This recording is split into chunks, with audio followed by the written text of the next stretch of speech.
Hey guys, I'm editing the video right now and I just realized that I mentioned it in my last video, but I didn't mention it in this video, that the inspiration for this series, talking about a true crime story while I do my makeup, it actually, the original idea is from Bailey Sarian, and she has her Murder Mystery Makeup Monday.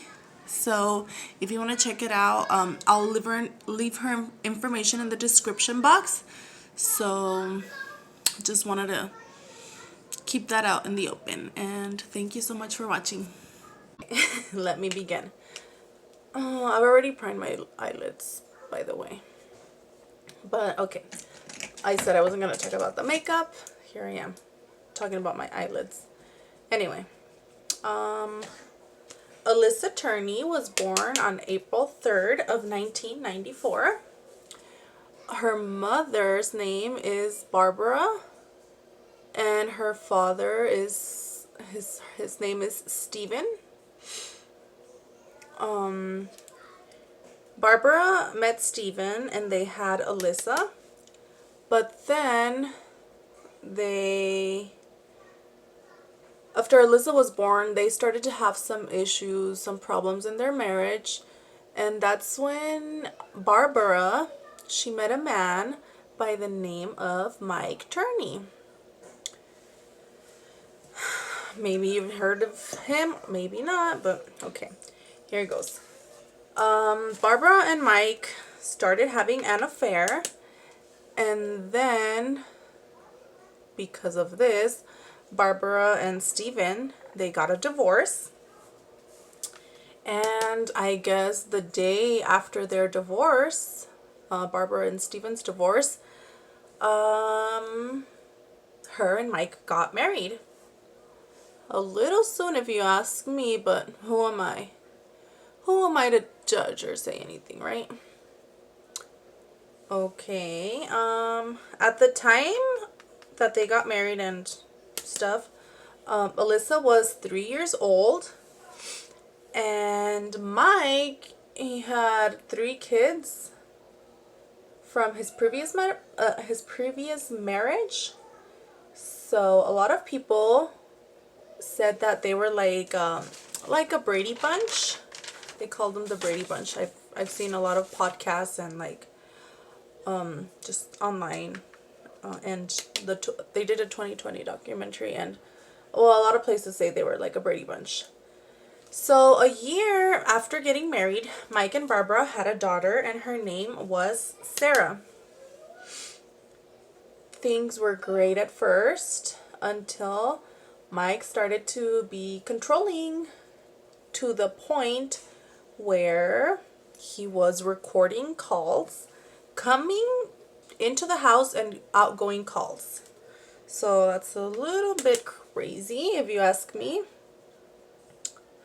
And then, oh, well, because of this, if Barbara wanted to talk to her friends or her family about anything, they had to meet somewhere in public, so that I guess Mike didn't know what they were talking about.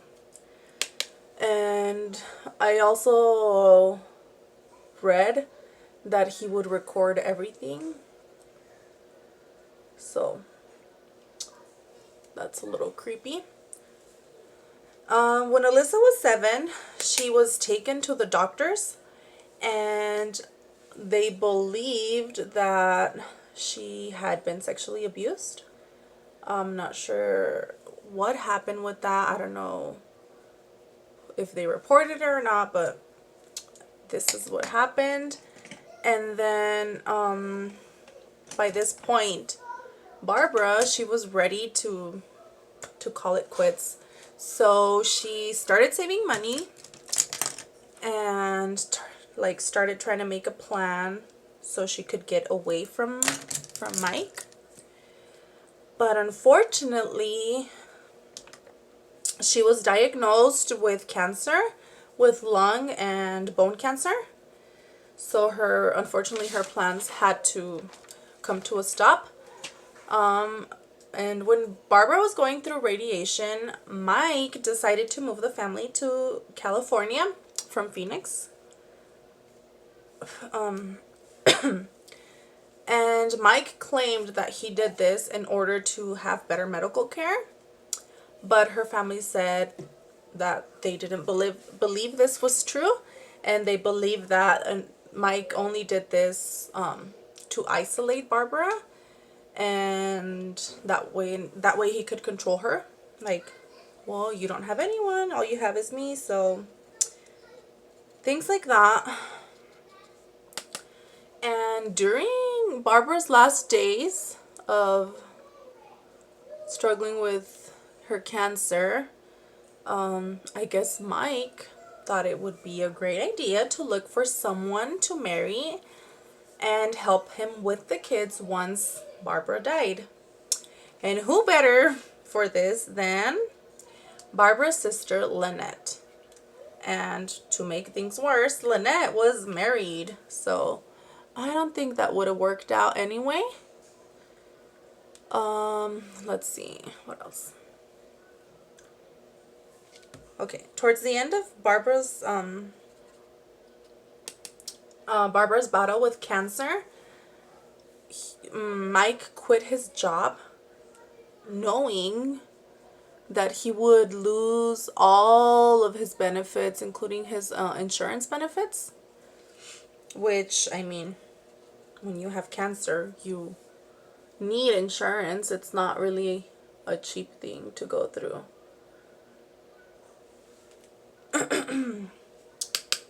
and I don't know, I don't remember where I heard. Well, anyway, let's see. And on February 28 of 1993, Barbara passed away. And I believe I saw it on Sarah Turney's podcast called Voices for Justice, that her family, Barbara's family, thought it was very suspicious because I believe the day she died was the last day that he would have life insurance coverage and all that, or health insurance coverage. So that's, I don't know, that's a little bit suspicious, and the family thought it was suspicious. Okay. Now we're jumping back to we're jumping forward to May 27th of 2001, when Alissa was 17 and Sarah was 12. It was the last day of school, and Alissa was picked up early by Mike, and this is the day she went missing. Let me look for a brush real quick. La la la la la. Got all my brushes dirty.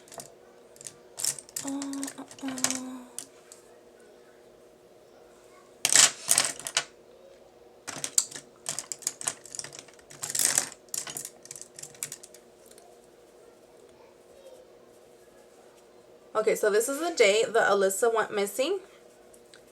And it was said that Mike was very strict with Alissa, which is very different from the way he was with Sarah Turney. And he said that this was because of some learning disabilities that Alissa had. But many people, including teachers, have said that they don't believe she had a learning disability.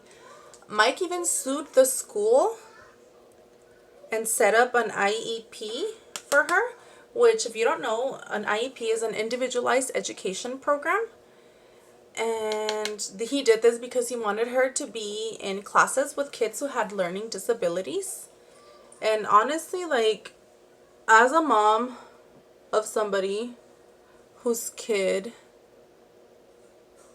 has he has a speech disability, and he's had therapy since he was little. Anyway, the point is, like, you don't want your kid to be in classes with whatever. Okay, that doesn't matter.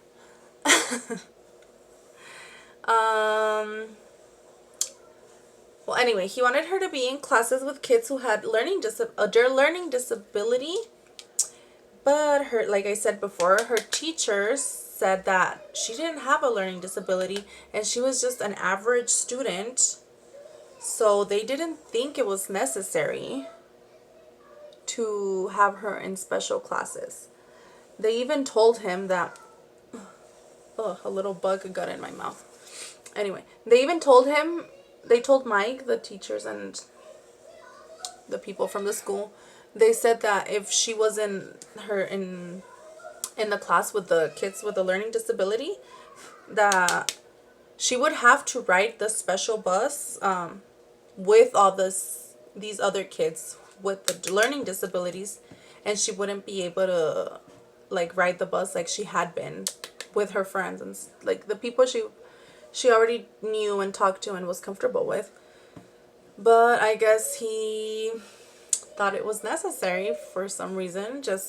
I think he was just trying to isolate her and make her feel like she was less or something, like make her feel self-conscious about herself. Mommy, I have to poop. Then go poop. Okay. And like I'm all about advocating for your kids, but only if they need it. Like if they don't need it, like why would you want them to be in a special class? It's just ridiculous. Okay. And Mike was so bad and so crazy with Alissa that he monitored her so much, and that when she had a job, I believe she worked at Jack in the Box, and then he would go make sure she was at work, but no, not like a normal parent, like, okay, let me check my kids at work, and once I see that she's at work, you leave. No. What he did was he would go and he would start recording her. And then I think there's I saw a video of this online, and they're creepy. Like, it's creepy. And then That's poopy. That's why I flushed that hole and then went back. wash your hands, please. Okay. So it was so creepy that he would just go and record her while she's working. And on one occasion, like, you could see the video of this, that she goes outside and she's like, can you please stop doing that? My manager or whatever said that you can't be doing this, so please stop recording me while I'm at work. So that's kind of creepy and weird. Like, who does that? Okay, going back to the day he picked up Alissa from school, the day she went missing. He picked Alissa up early, like I said, and he claimed that it was because she had asked him to pick him up because she wanted to break up with her boyfriend and was trying to avoid him. But when she was she had plans to go to a party for the last day, for the end of school party or whatever, and if she was trying to avoid him, like, that makes no sense, because she went to his class and just said, bye, I'll see you later, something like that. So if she was really trying to avoid him, why did she go into his classroom and say, I'll see you later? That makes absolutely no sense. Anyway, according to Mike, him and Alissa that day, they went to lunch. And when they were at lunch, they got into an argument about, like, his rules and, like, how he was so strict with her. So what happened was that, okay, anyway, they got into an argument, and that's after lunch. He dropped off Alissa at school. He dropped her off at home. Sorry. And then he went to pick up Sarah from school, which I believe she was like on a school trip. And I think he had to pick her up at a certain time, but then he forgot and didn't pick her up. So what she did was like what any teenager would do and go hang out with her friends, and she went to go smoke. She went to smoke, and then when he finally picked her up, she was so nervous because she said she smelled like cigarette smoke, and there was a big rule that he didn't want her to smoke, especially because their mom, she had died of lung cancer. Oh, I have hair in my mouth. Anyway, well, he didn't even pay. If he noticed, he didn't care because he told Sarah about the argument he had with Alissa, and she asked Sarah to call Alissa on her cell phone, but Alissa didn't answer. And when they got home, Sarah went to check on Alissa to see if she was in her room or if she was back. But when she went into her room, she saw that it was a mess, which I guess is said that she never had a mess in her room. I don't know if it was just because she didn't like it or because there was a rule or whatever to not have a mess in your room. But it was not like Alissa to have a mess in her room. And then that's when Sarah found a note that it looked like was in Alissa's handwriting. But the note, it wasn't dated, and I don't know. The note, let me get my paper to see what it said exactly so I don't mess it up. Anyway, the note in Alissa's handwriting said, "Dad and Sarah, when you dropped me off at school today, I decided that I really am going to California. Sarah, you said you didn't want me around. You got it. That's why I saved my money. Dad, I took $300 from you. Alissa." But like I said, the note wasn't dated at all, and that was weird. So they call her cell phone again, and that's when they noticed that she hadn't taken it with her. It was in her room, which is strange. Like as a teenager, I remember like I always wanted to be on my phone. Like,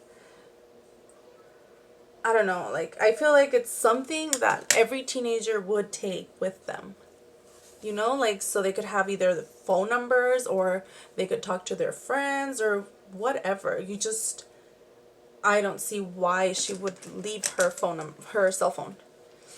Anyway, not only had she not taken her cell phone with her, but she didn't really take anything. Like, she didn't take her brush, like nothing. She took nothing.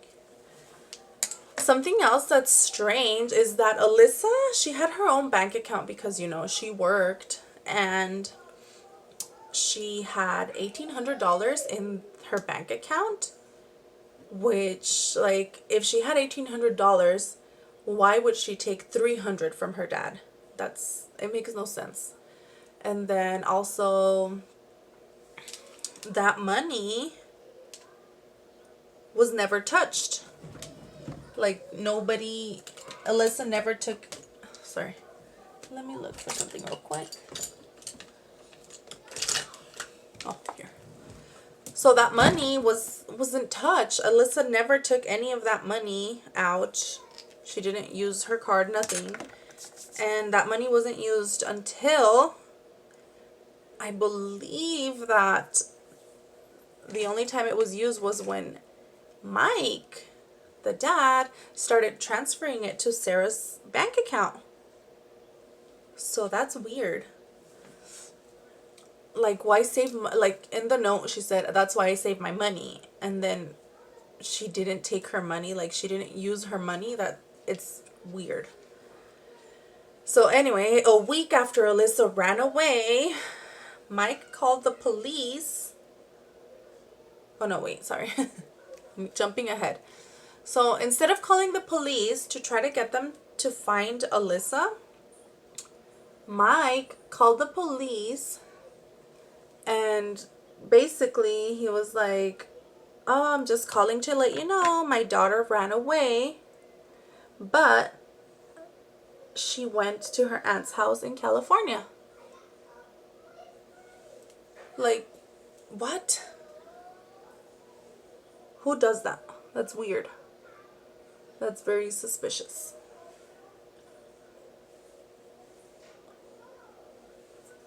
Anyway, because he said he knew where she was in California and with her aunt, the police didn't do anything. They didn't look into the case. They didn't try to, I don't know, they didn't check, nothing. It was just, nothing was done about it. So a week after Alissa ran away, Mike called the police because he said he got a phone call in the middle of the night, and it was from an unknown number, but he said it was Alissa. He said that it was just like, you couldn't understand what they were saying, like just gibberish. But then when he said, "Alissa, is this you?" that she just said a bunch of cuss words and said, "Leave me alone," and hung up. Like, really? She's gonna call to cuss and say, "Leave me alone," when he wasn't even looking for her? That makes no sense. And then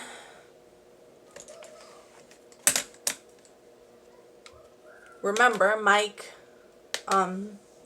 he monitored all the phone calls coming and going from the house, but of course there is no record of this call because, according to him, his machine was like off or whatever. How? What a coincidence, right?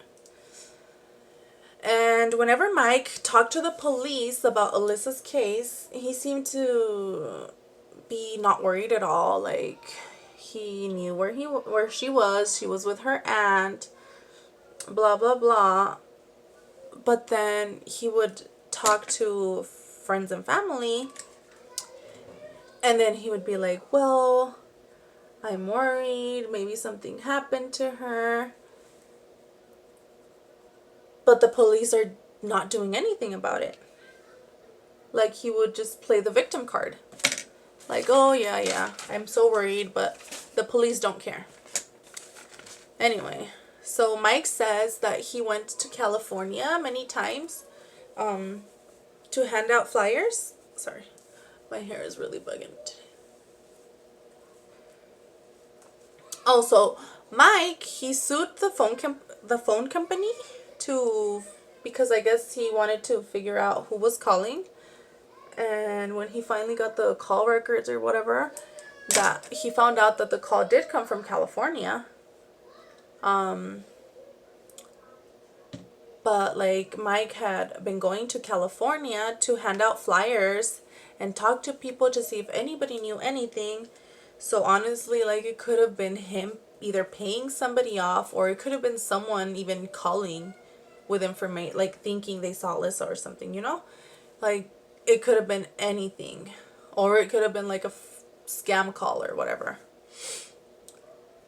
So nothing has been done in nothing had been done in Alissa's case, and people forgot about it until 2006, when a man who was serving life in prison for murder, he confessed to killing Alissa.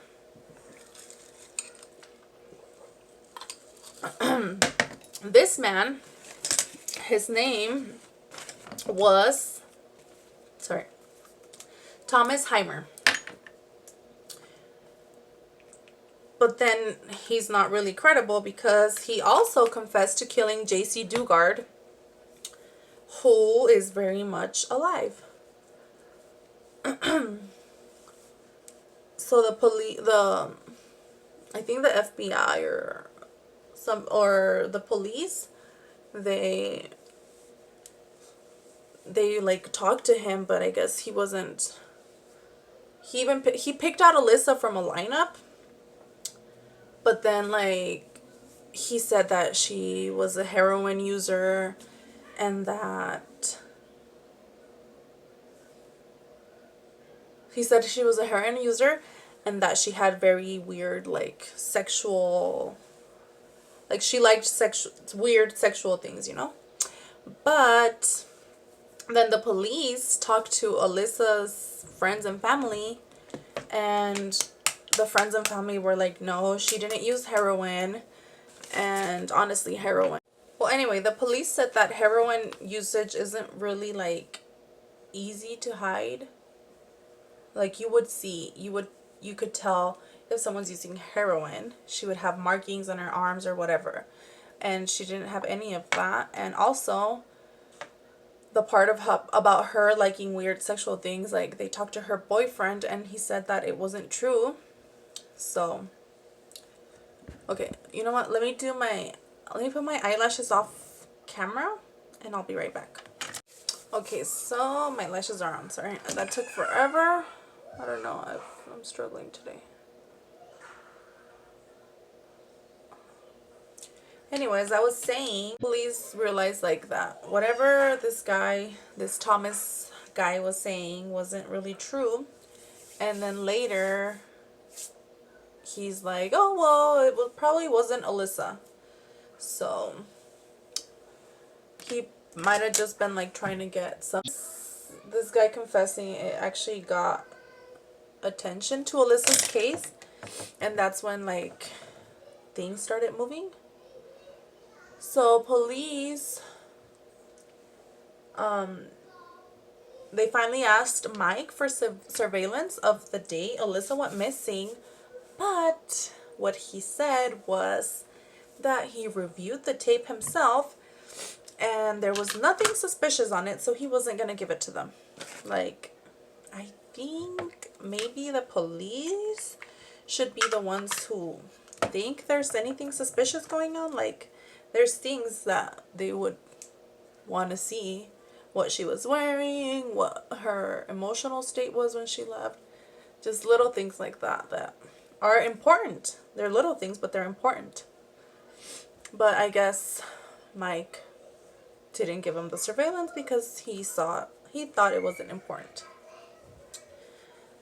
So in 2008, the police actually got a search warrant for the Turney home. And they were trying to find out something to do with Alissa's case. But what they found out was something completely not what they expected.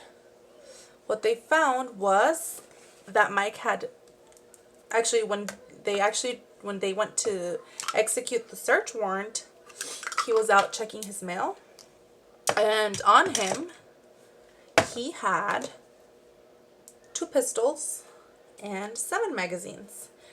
7 magazines and a knife. Because this is exactly what you need when you go check your mail, right? Doesn't everybody carry that when they check their mail? No?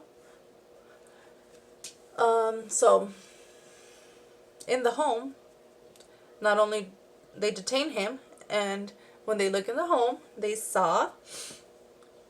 found 19 guns, 2 silencers, 24 pipe bombs, and I think they said it was a 30-page manifesto. I'm not sure exactly how long, but something like that. They found a manifesto. And it was called The Diary of a Madman Martyr. And it talked about, like, I don't know, that he was part of the union, just crazy things. Like, he blamed the union that they had something to do with Alissa going missing now, when this whole time he had said that she had run away. So that makes no sense. They also found like a document signed by Alissa. It had her initials and stuff that he made her sign, and it was like a document claiming that Mike had never sexually or physically abused her. Like, why do you need that? I don't get it. Like, if you did nothing to her, why do you need her to sign a document saying you did nothing to her? That's just weird. Like, weird, very weird. So I guess Mike had gone as far as calling CPS to tell them, like, oh, Alissa is gonna file a I'm just calling because my daughter Alissa is gonna file a complaint saying, making all these false accusations about me. So I just want you to know that it isn't true. And I don't know if this was ever investigated or what the heck, but I mean, if somebody calls you telling you this, like, wouldn't you investigate? Like, wouldn't you? I feel like you would. Anyway, when they were searching the house, the police in Mike's bedroom, they found a snuff film, and it was like bondage porn. Well, they found a lot of bondage porn, and they found like a snuff film where the video had been edited to like loop on the same scene over and over, and it was like a scene where a woman is bound, gagged, and killed on camera. Like, I get a lot of people are into bondage and just kinks that might not be normal to most people, but I feel like murder is something completely different. Like, I don't know. Consent, you know? You have to have consent.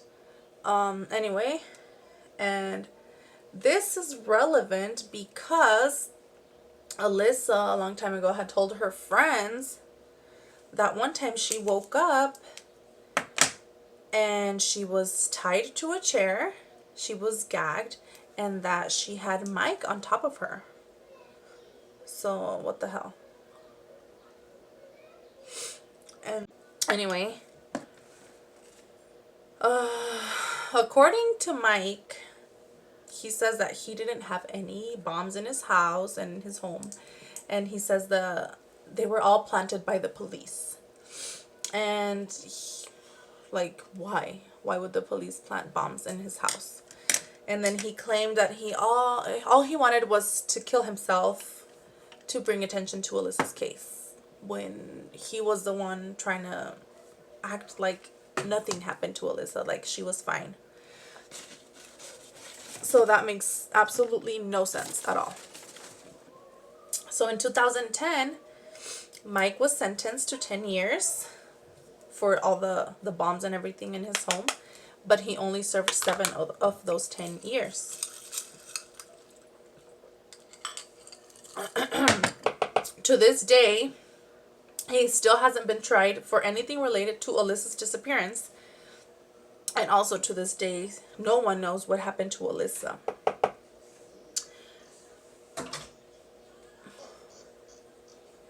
Been found. She hasn't talked to any of her family, any of her friends. Like, nobody knows where she is. And I hate to say this, but I mean, she's probably dead. But like, her family, especially Sarah, her sister, she wants to know where she is. She wants to know what happened. Like, she wants her killer or whatever to be locked away, you know? Like, what the hell? And actually, speaking of Sarah, she was actually the last person in her family to think that her dad had anything to do with Alissa's disappearance. Sarah is the one advocating for Alissa. And like now, even like her brothers and everybody, like, they still have a relationship with Mike, who has now gotten out of prison. They now have a relationship with him, and they claim that they want to have a relationship with him because of their kids. Like, Mike's grandkids. But I don't know. I wouldn't want to have a relationship with my father if I thought that he had anything to do with my sister's disappearance. But then that's just me. I don't know.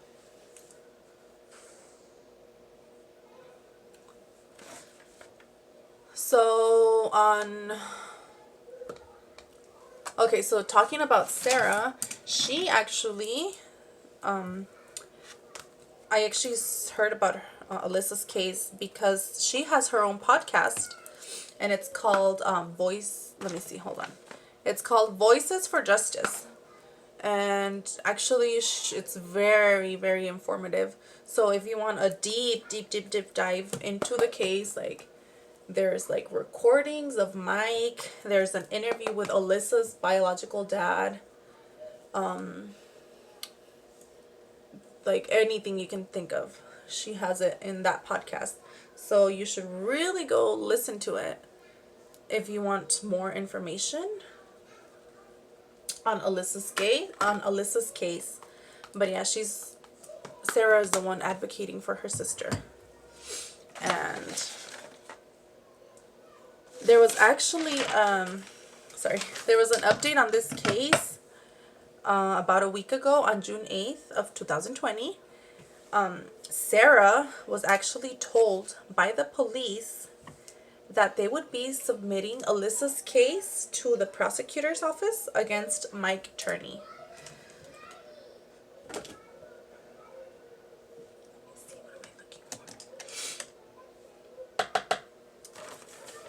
So that is awesome. Like, it's crazy to think that I started listening to her podcast about maybe, like, I don't even know, like 6 months ago, a couple months ago actually.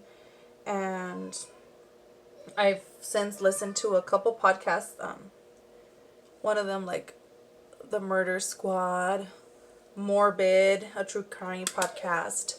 They've all talked about Alyssa Turney's case.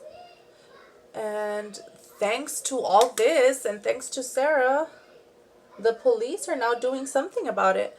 Like, I don't know, she's badass. In my opinion, she's a badass for advocating for her sister.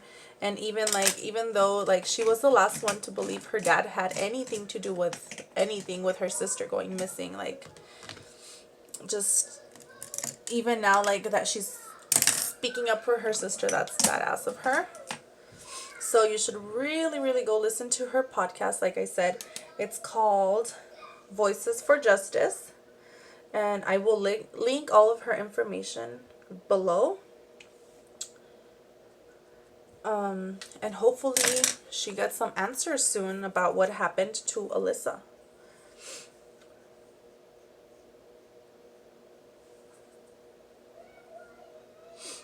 And like, even she's mentioned that she came out in 2020, and I believe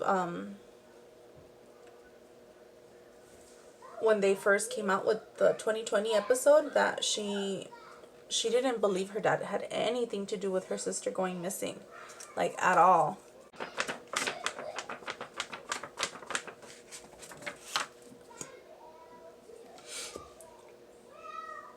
Anyway, I hope you enjoyed watching this and learned something about Alyssa's case, and hopefully you, like I said, check out Sarah's podcast.